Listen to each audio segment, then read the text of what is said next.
Hello बच्चों, let's read the question. A star produces its energy due to the process of A. nuclear fusion, B. chemical reaction, C. nuclear fission, and D. thermal radiation. Now to answer this question, first we will discuss here the key concept, and here the key concept will be nuclear reaction.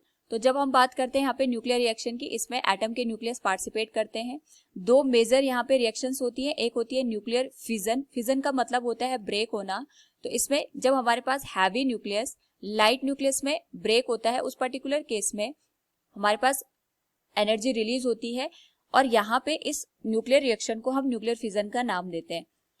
Now अगर हम बात करें यहाँ पे nuclear fusion की, fusion का मतलब होता है कंबाइन होना. तो कंबाइन यहाँ पे हम दो लाइट न्यूक्लियस को आपस में in the presence of high temperature और प्रेशर कर दें, तो उस पर्टिकुलर केस में हमारे पास एक हैवी न्यूक्लियस का फॉर्मेशन होता है और साथ में यहाँ पे एनर्जी रिलीज होती है. Now according to the question हमसे यही पूछा गया है कि जो स्टार्स होते हैं हमारे पास, उसमें कौन से रिएक्शन की वजह से जो एनर्जी है वो प्रोड्यूस होती है. तो स्टार के अंदर अगर हम यहाँ पे बेसिकली सन का एग्जांपल है, तो इसमें हाइड्रोजन अवेलेबल होता है और यहाँ पे क्योंकि टेम्परेचर बहुत ज्यादा होता है स्टार के अंदर और साथ में यहाँ पे प्रेशर भी बहुत ज्यादा होता है, तो in the presence of high pressure and temperature जो हाइड्रोजन के यहाँ न्यूक्लियस होते हैं ये एक दूसरे के साथ कंबाइन हो जाते हैं और यहाँ पे हाइड्रोजन के न्यूक्लियस कंबाइन होकर के यहाँ पे हीलियम का फॉर्मेशन करते हैं.